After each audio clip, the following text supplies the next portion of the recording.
Oh, howdy all, grab yourself a drink, it is time for some PathOfExile discussion. One of the most important upgrades to your character power early in a league is getting your first 6-link. It's generally something you're going to want to try to have a plan in place to get by the time you're about level 83 or 84 in the new league. And for a lot of faster players, that'll be day one, but if you're not in that boat, then these tips will still apply to you. Now, this is going to include all of the Noone 3.21 changes to what maps are available on the Atlas, and also what tiers those are going to be, and what divination cards drop in what map. Firstly, we're going to be talking a lot about farming divination cards. There are a few other ways you can target farm 6-links, and we'll talk about some of those as well, but the main way that you're going to do this is to target farm divination cards that grant 6-links. And these are not all equally good choices. For example, you'll see the divination card, the Warlord, up on screen at the moment. This card is way rarer than a bunch of the other divination cards we're going to talk about. For that reason, it's not really something I recommend chasing down if you're playing in solo self-found, nor is it a divination card that I suggest you go out of your way to farm a couple of copies of yourself, then trade for the rest of them. If you want to set the Warlord, by all means, pick it up in trade by trading for it from other players, but don't try and self-compile a set of this. Instead, self-compile a set of something that's a bit easier to get, and we'll go through all of those later.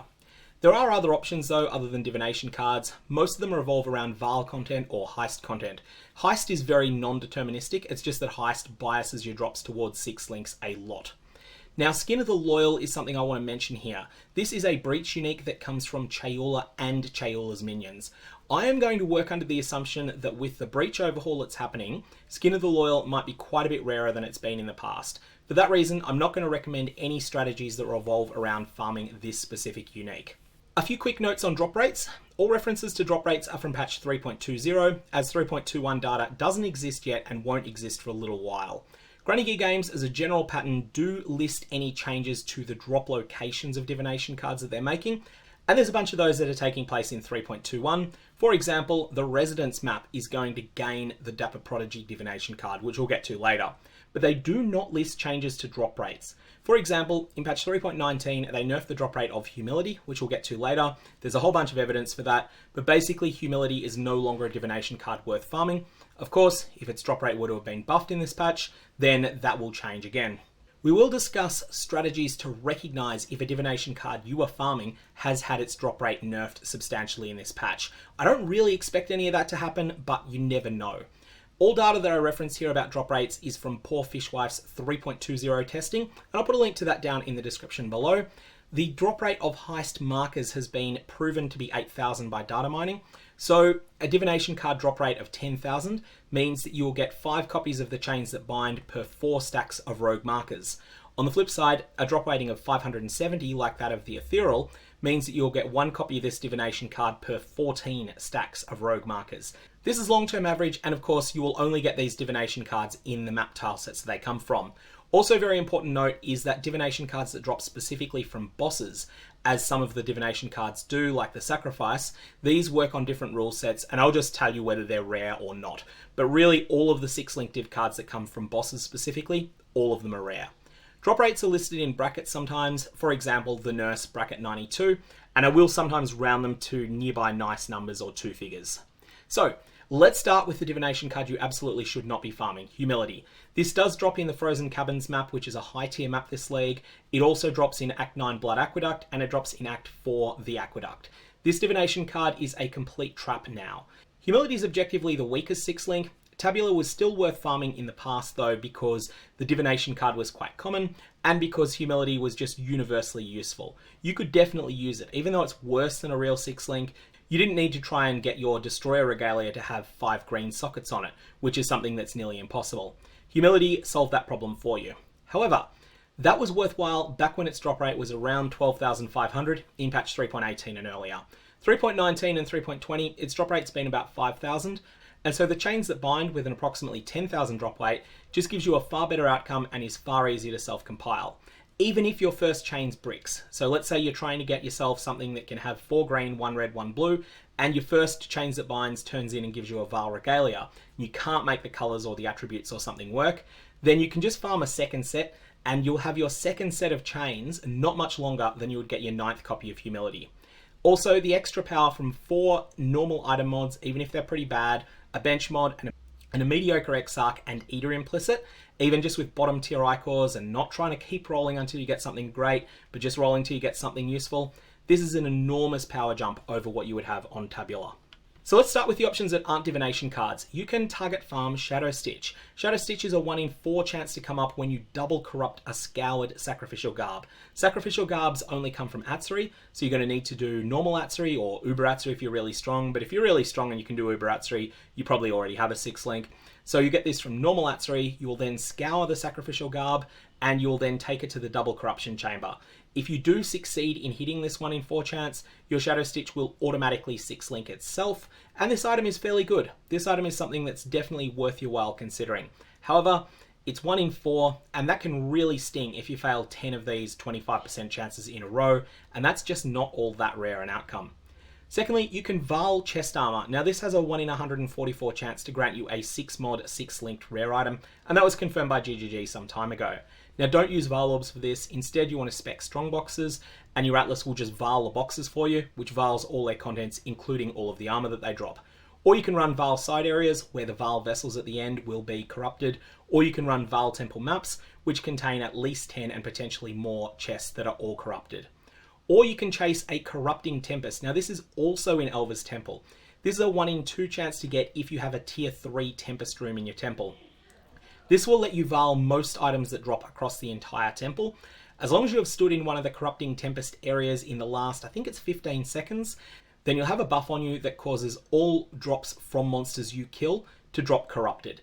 And again, this is just a massive source of extra corrupted items, fishing for that 1 in 144 chance to get a 6 mod, 6 linked rare item.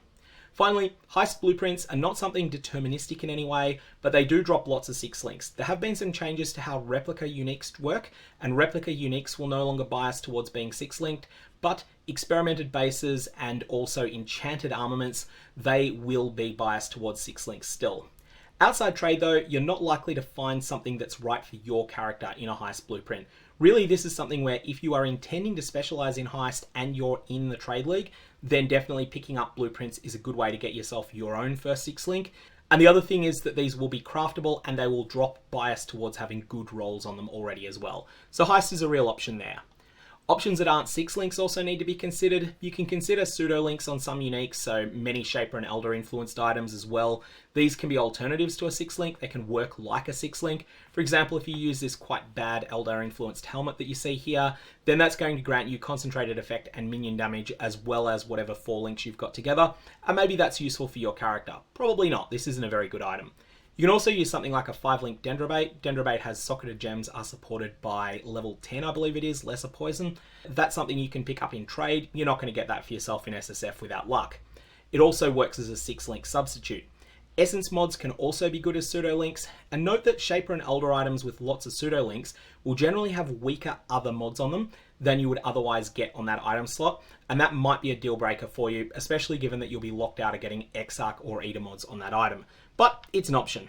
Okay, let's start with the divination cards that are traps. These divination cards are too rare to farm efficiently. By all means, trade for a set if you want, and I'd often encourage doing that if you're playing in Trade League, but if you're playing in solo self-found, do not try to self-compile a set of these. We have the Celestial Justicar. Grants you a very nice 6-link chess piece, except that its drop weight of about 704, so you will find that this is 93% rarer than the chains that bind. You can go for the Ethereal, which is 570 drop weight, give or take a bit. It's an awkward drop location as it is from the apex of sacrifice, i.e. Atzuri's home, and as a result, I definitely don't recommend this. You have a number of them that drop only from bosses. Bowyer's Dream with a very low drop weight, Immortal Resolve slightly higher, and the Sacrifice even lower. These are boss only and very rare. Even though the Sacrifice is from any of the Incursion Architects in the modern day Temple of Atsuatl, it seems like you get it only 1%, maybe 0.5% of the time that you kill one of these architects. And are you really going to want to farm literally hundreds of Incursion Architects? Probably not. Draped in Dreams is an unknown drop location. This card is so rare that there's no video footage that I'm aware of it dropping. And as a result, we just don't know where it drops, and you definitely aren't going to target farm that.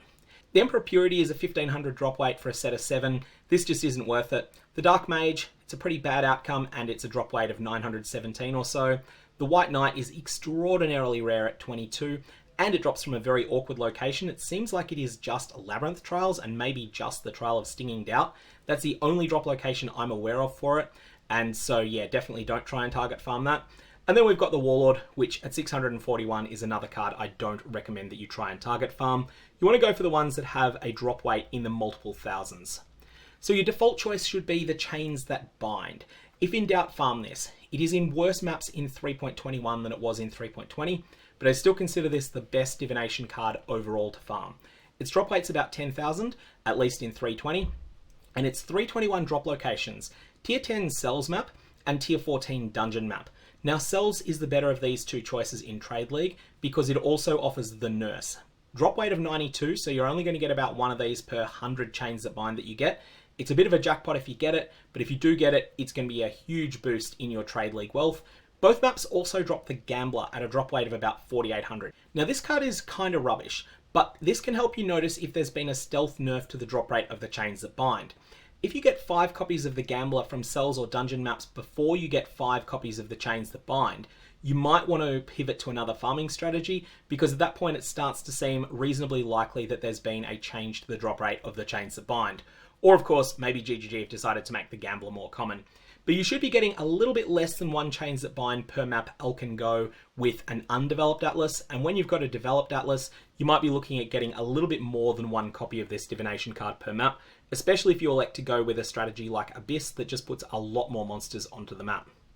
Okay, so maybe you are playing a bow build that scales its damage from gem levels a lot. This can be most damage over time builds on bows, as well as a couple of other niche things like Elemental Hit. If you're in this situation, item level 50 does not hurt you. In fact, it makes it easier to roll the bows you're going to want. You're going to want +2 to the level of socketed bow skills and +1 to the level of all socketed gems. This is much easier to roll on an item that is sourced through the Porcupine than it is on a lot of higher tier bows.